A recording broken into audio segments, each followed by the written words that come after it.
What's up, everybody, and welcome back to episode 11 of Fright Film Freaks. I mean, we've been gone for 2 months now.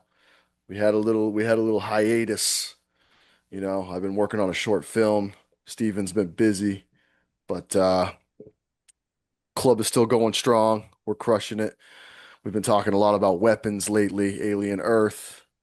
But today, at this moment, we're here to talk about Creepshow 2, Woot woot. 1987.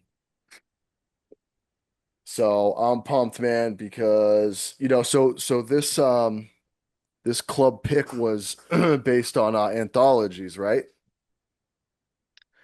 Um and it's funny because we did an anthology not that long ago, really, with Tales from the Hood, right? Yeah, we did. So we've kind of already, we've delved into this category, this subgenre already a little bit, but um yeah, Creepshow 2. And this was for August. This is coming out in September, but the club pick was for the month of August. Like I said, we've been busy, but we're here to talk about it now. Let's get going. So, 1987, um, the follow-up to the original Creepshow by George A. Romero and Stephen King. Did George do this one as well? I don't even know. I think he like wrote one of them. Yeah, I know it was not directed by him though. and I know Stephen King is his fingerprints are all over this because we got main license plates, we got all types of main shit, which I'm happy about. So let's get into it. We got three solid stories here. Um and I don't I'll be honest right up front. I know I'm not going to do my rating at this moment, but we usually talk about how much we really liked it at the end. You know what I mean? But I'm just going to come out and say, like, this. I don't know if there's many holes in this anthology series, man. All three of these stories are really, really strong. Um, so what do you think? I mean, when this movie came out, it was perfect. I mean, Yeah, I agree. it had, your gore, yeah, your great special effects. The cartoon animation, I just thought was awesome, just Right. speaks 1987. And I mean, like you said, this movie is I couldn't I couldn't how do I say, like, pick anything out that I didn't like about it? Yeah, and like, how do you feel? I haven't seen too much of the new Creep Show. What did they do? Two seasons on Shudder or something like that? Three seasons, I think maybe? there's 4 seasons. Really? Four? Wow. Yeah, I Okay. want to say it's 4 seasons, and I think they just are calling it quits. But Okay. if you haven't seen it, I'm afraid I'm on the same boat as you. I have Yeah. not seen it either. Well, I just love these two so much. The original Creep Show and then Creep Show 2. Creep Show 2 is probably my favorite out of the two. Um, because I think every single story is so solid. I think that with the first one as well, but I don't know, man. There's something about old Chief Woodenhead, you know what I'm Oh saying? man, yeah, absolutely. The Raft, The Hitchhiker. I mean, these are three really solid stories. I'll come by. The Raft might be the best short film like ever made. You know what I mean? Like it's that good. Like I love that story so much. It's so simple. It works. Everything about it's great. It's, you know, that type of, these stories with Stephen King, he always like links it to something from the past. You know what I mean? Where he takes like a simple idea or a simple phrase or anything like that or a simple object and he turns it and he somehow makes it scary. It just seems like everything he writes stems from his childhood. And it's like, what if this went bad? You know what I mean? All these fun things or mysterious things can go bad. Like obviously we have this first film, Old Chief Woodenhead, and it's kind of based just the term, back then. I don't even know if this is politically correct anymore. Um, but the term Indian giver is kind of what this story is made of. So an Indian giver used to be someone who would give you something and then they would take it back. They'd say, "No, never mind, I don't want to give it to you." And you would be called an Indian giver back in the day. Now, I don't know if that's politically correct anymore. If it's not, that's fine. But as far as the story goes, that's kind of what it's based on. You know what I mean? So it's I don't know. I that just to take that simple idea and make an entire story out of it and make it scary is like kind of cool, you know what I mean? And Yeah. to introduce that Native American lore and like, just add blood and guts to it is pretty cool. And then you have this awesome, I don't know if I'd call him a monster, old Chief Woodenhead. You know what I mean? He's obviously this totem statue outside of a general store, um, but super effective at the same time. Oh yeah, absolutely. Great special effects. I love the thugs in this story. Yeah. Those dudes are bad, man, and they are just they're harassing that old man and his wife Yeah, at oh that man. little mom and pop shop. I mean, they're literally mom and pop. Yeah, for sure. Oh, it's so great, man. And then old Chief Woodenhead, man, he looks really cool. I mean, I love it. Anytime that you have like these prosthetic looking, like you said, monsters or creatures, I mean, it's awesome. It's really cool. I mean, I really like that. Did you ever see The Fear with Morty? Remember it? Oh yeah. Oh man, that's a classic. I actually have that on VHS still. But like this kind of reminds me of, I mean, I think actually old Chief Woodenhead's older than Morty, but this is it's awesome. It's a great story. Really cool, short and sweet, man. And you just get straight to the point. Yes. Yeah, and it's, obviously we have the main thug there. He is Native American and he ends up taking the jewels back. So we get that term coming into play and that's kind of how the whole story starts. And but just to have the idea of you know, this statue, this wooden statue coming to life and kind of hunting down, it's all based off that Native American folklore and kind of his own people coming after this thug, you know what I mean? And it's such a good story, dude. It's really well written. It's simple. Like I said, all these stories are, man. It's just I truly love every single story in this. It's not like it's like jumpy, scary or like, anything like that, but it's well shot. It looks really good for 1987. The practical effects are great. Oh, absolutely. I mean, everything about it is awesome, man. And Didn't Tom Savini do the special effects to this film? yes, he did. He did. And that And explains it. yeah, kills it every time. I mean, I don't know if he did the first one either. He might have done the first one as well, but they went through a lot. I know I've seen some interviews with Stephen King, like they kind of went through a lot. It was hard to film these short films because it was like kind of all over the place and they would stop filming and then they would start again and it wasn't all just like one entire shoot, you know what I mean? And everything was practical, obviously. So that always takes a lot of time. And these weren't like I don't think these were huge budget movies. Um, I'm not sure exactly what this budget is here. Let's check it out. 3.3 and a half million. I mean, that's not It's, horrible. That's pretty good. it's a lot of money in 1987. Yeah, and I mean it made, 35 mil, I think. Yeah. Did really well. I'm not positive if these came out in theaters or if this was a straight to video type of, Oh anthology. man, these came out in theaters, I Did they? believe. Yeah, I think the third one was the only one that went direct to video. Gotcha. Yeah, I forget that there's like a third one. Yeah, no, that came out like in early 2000s. I guess it's one of those that people just want to kind of forget about. Yeah, I don't think Stephen King or Romero or Savini had anything to do with that one. Um, yeah, you don't hear much about that at all. Not at all. But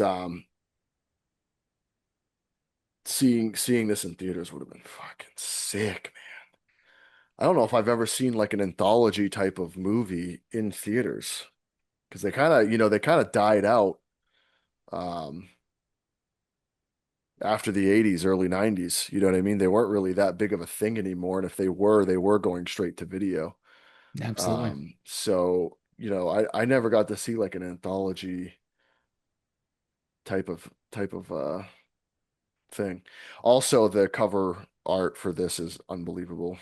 Oh Um, man, with a with the with the famous, with the creeper in the theater just pointing, just a super cool. classic strolling down the horror movie section on the VHSs and Mhm. stopping at that and looking at it each time, man. I mean, that's probably the cover is probably what rented the movie out 9 out of 10 times, you know? Yeah, they had two, I believe. Because the other one was the comic book version of the kid sitting in bed reading the Creepshow comics. And it has like the Shining poster and like the Dawn of the or Night of the Living Dead poster behind him. I have that poster actually. It's Oh, that's cool. one of the first horror posters I ever got. I have it framed. Once I get my studio set up, which I've said that every podcast, that'll be one of the first ones I put up. But I love that poster so much, and it was super expensive because it's like a larger dimension poster. But I'd love to get the one where he's in the theater and the creeper's just kind of pointing. You know what I mean? Oh Um, yeah. Even the original Creep Show was a great, the creeper in like the box office Yes. booth. You know what I mean?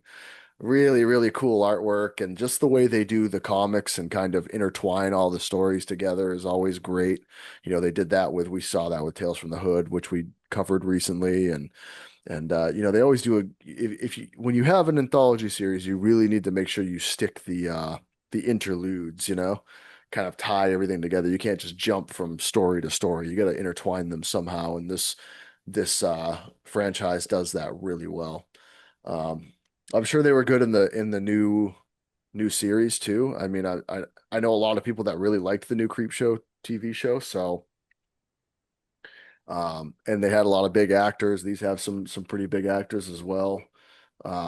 Not like huge actors, but like, actors you would see in co-starring in movies in the 80s and stuff like that, Nothing huge, but um, I'm sure the new TV show kind of probably had bigger names in it just because it was being revived and it was probably the budget was probably way bigger and things like that. So um but yeah, so the first one is great. Second one we get The Raft, which is my absolute favorite. Absolutely. I That's love it actually so much. that was the first Stephen King like anything that he written that I read actually as a younger child. It was in the I had that Skeleton Crew book and that was Yep. actually one of the short stories in that. And it was kind of cool because I saw Creepshow 2 before I read that, but that's when I kind of put two and two together, man. It's my favorite story. Yeah, it's so good. Um It's so good. yeah. It's so simple, right? Like the idea of those Yeah. rafts out in the middle of the lake, which happens actually quite a bit. Um, in the lakes here in Maine have a lot of those. You have like your dock going off with your boat on it, and then like, 30 yards away, you'll have like an anchored raft in the middle of the lake that you can swim to and jump off and stuff like that. Um, so to be trapped on one of those is kind of a cool idea, right? Especially like three or four people at once, where you kind of just have to stand there and there's not much room to move, and you got this weird, it's not an oil slick, but looks like one, right? Um, Can can we I just gotta point someone. Can we talk about how sleazy that dude was? Dude, your boy oh just man. died. Your girlfriend just died. But hey, you know what? Y'all wake up from like this oil monster, whatever this thing is, and he goes, I'm gonna try to get my play on. I know, yeah, he's just like straight up Meanwhile, sexual assault, bro. she's getting her face eaten by Uh, this substance. Oh man, I forgot how sleazy that. I mean, I kind of cringe. I'm like, what is this man doing? You know? yeah, really, both of them weren't great, right? Even his boy was very like he turns to the girl and is like, "I'm gonna smoke you," She like Well, I won't mean, shut up, and he's like, "I'm gonna fucking take you out." this man's a saint. That man's a saint compared to the Yeah, main guy, man. bro. I almost cheered when he goes, I made it. He swims out I and he beat thinks, you. yeah, and it just flipping just tidal waves over him. Yeah, it's so good, man. And I've always wondered. I've never found any interview or anything on what they used. I'm sure it was just like a black tarp.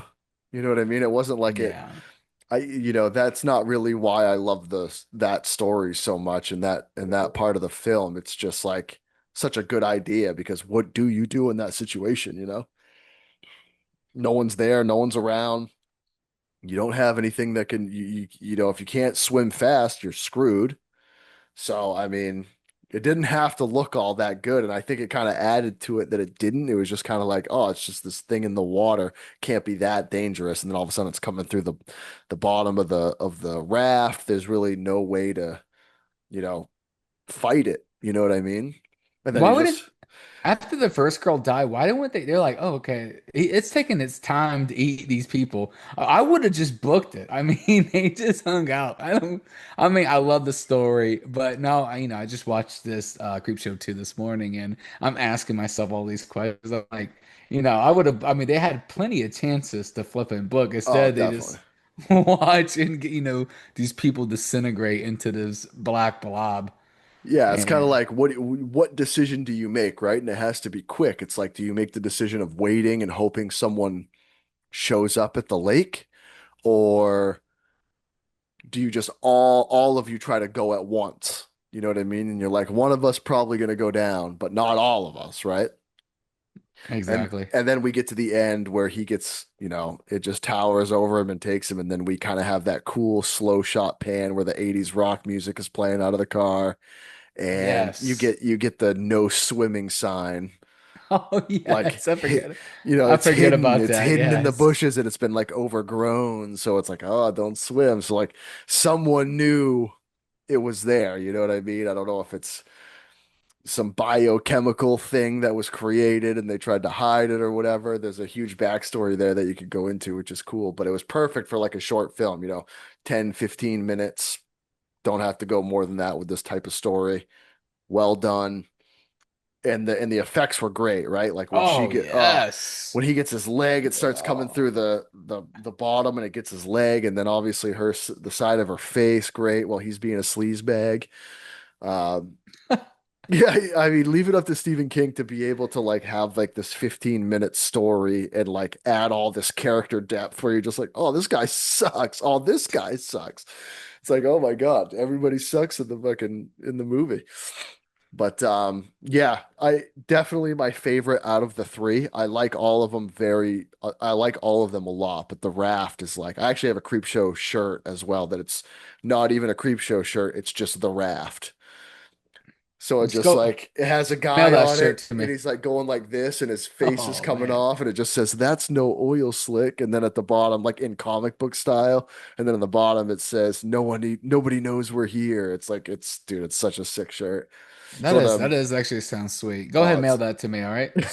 no way, man. I was actually gonna wear it tonight and I couldn't find it in my drawer. I had way too many fucking shirts, man. You know You me, I'm do. always wearing. You have way too many shirts, Yeah, I'm always and wearing something different. I know, and I'm expecting a box of them at my house soon. One day, one day. But that was the Let's talk about the hitchhiker. yes, yeah, absolutely, man. Um, really good. Probably my second favorite. No disrespect to old Chief Woodenhead, still a great story, but this would be my second favorite, mostly because it really dives into, this is a state of Maine story, man. She's in Maine.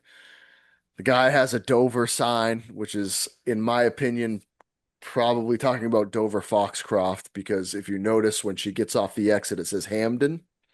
So Hamden is up by Bangor, which is where Stephen King lives, right? Hamden is a couple towns over. And then Dover Foxcroft is up north more. And it just says I'm Dover. glad So I I'm think glad I have the people, expert with oh me yeah. today. I mean, I had no idea what that sign meant. I've Yeah. seen this movie 100 times, And I think a lot of people probably think it's Dover, New Hampshire, but we're way up north. So like I don't think he'd be hitchhiking to try to get to Dover, New Hampshire from the Bangor area. Um, so I think it's Dover Foxcroft that he's going for, and he just calls it Dover because they were actually two different towns at one point and they merged. So it was Dover, and then there was Foxcroft, and then they became Dover Foxcroft like in the 20s or something like that. Um, and some people still just reference it to being Dover. But yeah, great. great story. It's kind of like if you took I Know What You Did Last Summer, like the whole movie, and just like condensed it into like 10 to 15 minutes. You know what I mean? Girl hits a guy, Oh, says, it's fantastic. screw it, I'm going. And this guy, this guy just keeps coming back. And I mean, I love it. it's actually hilarious. You know what I mean? It's very It's funny. so Like, great. thanks for the ride, lady. Hey, lady, thanks for the Yeah, ride. he's like our ambassador, and he's having a blast. It's so good. Like, imagine coming back like that, where you're just like, yeah, that's all you say. Thanks for the ride, lady. Get shot a couple times, and then you think he's done, and he's thanks for the ride, lady. Just I keeps going. the effects on that guy that the hitchhiker is so flippin' cool, man. He Oh, looks too flippin' cool. This should have been what I Know What You Did Last Summer should have been really about. Instead of some old man with the hug, it should have been the hitchhiker from this movie. It would have been definitely, a lot better, just definitely. flipping taunting Jennifer Love Hewitt and Sarah Michelle Gellar. And Thanks for the ride, sweets. they're just on a road trip the whole movie, and Yeah. he just keeps coming back at like every rest stop. Thanks for the He's ride, lady. he's like in Freddie Prinze Jr.'s cheeks. I Yeah, mean, it's so oh good, man. man, dude. I always wonder, like, I even remember like at the end where, she's in the garage and she thinks everything's over. And we all know it's not over. And he just appears, but then he kind of goes so slow to her. Does she just give up at that point? And what does he do? Like, because he gets really close, like he's gonna kiss her on the cheek. And then, the husband finds her and she's just like there with the sign, right? Right, right. And was it all in her head? Because obviously the car is running, the garage door is shut. Yeah, I think the underlying theme of the movie is like her guilt, right? This thing just Yeah, keeps right? coming back after her, so it's her guilt for sure. So I think you can make the argument that like maybe it didn't really happen. It was just Yeah, no, she's just absolutely. like overcome because like that's a serious situation, right? Like if you decide you have two decisions right then and there, you either flee or you stay and deal with the consequences, right? She decided to flee, and like that amount of guilt at that time is crazy, right? Like your adrenaline's going, da da da. Da. I mean, there's a case to be made that it might not have happened at all.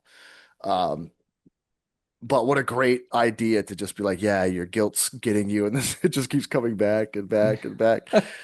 It's just so funny because I mean, at that point, right? She at one point she guns it and then stops and backs over him again. He's so mean. Thanks for the ride, And lady. and she's a jerk already because she's cheating on her husband. We Right. already know that, right? So Correct. maybe it's just all the guilt just build up and When she's driving the nice Mercedes. So you're already just like you're looking oh, at her and you're just like you already just don't you already have bad feelings we don't towards her. like you. No. We're sticking with the Dover guy, you know what I mean? Oh man. But again, super simple. Just a sign and a guy in a raincoat just coming back, coming back, coming back. Relentless, you know what I mean? Yeah, great way to. I'm glad they put that one last. I mean, they're set up perfectly. Old Chief Woodenhead sets it off right. You got the raft in the middle that keeps you going, and then you end it with the hitchhiker, which is a great way to do so. Oh yeah. Um, yeah, what do you think, man? What do you got for a rating here?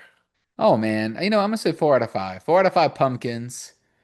Anytime that this was on TV, I would watch it.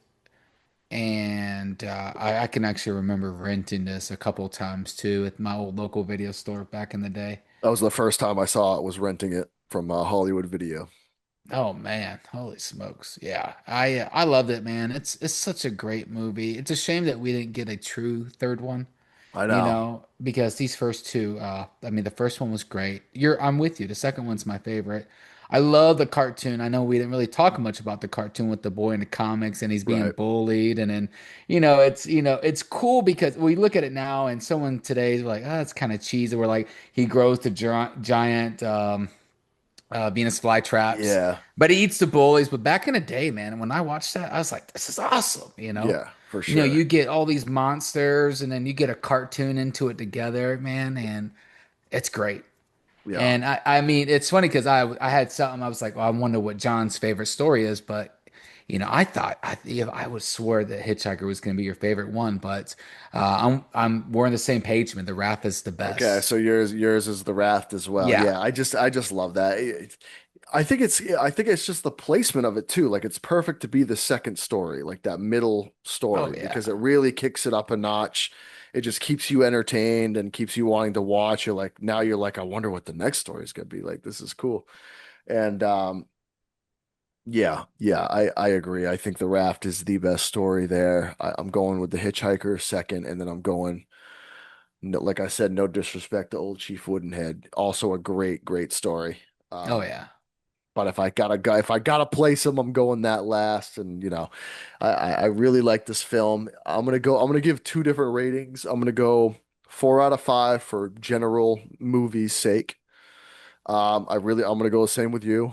Um, we're really in sync this episode. This is nice. I don't Um, like it.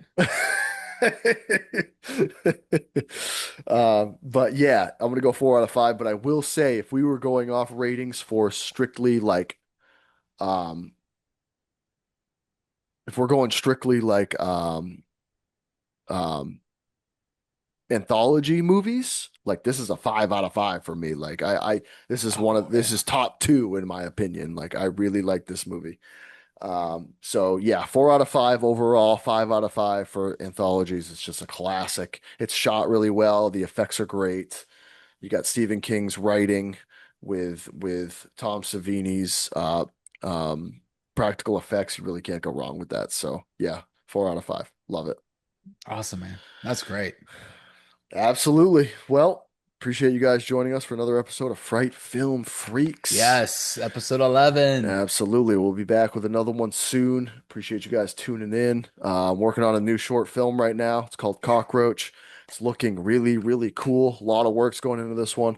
A lot of hassle, a lot of costume, like malfunctions. And, we had our boy He's Crafty, Eric, work on the character. So he's kind of bringing my thoughts to life, along with my buddy Jeremy, who's playing the character. And he's doing a great job, magnificent job all around from everybody involved in the cast. So make sure you guys stay tuned for more info on that.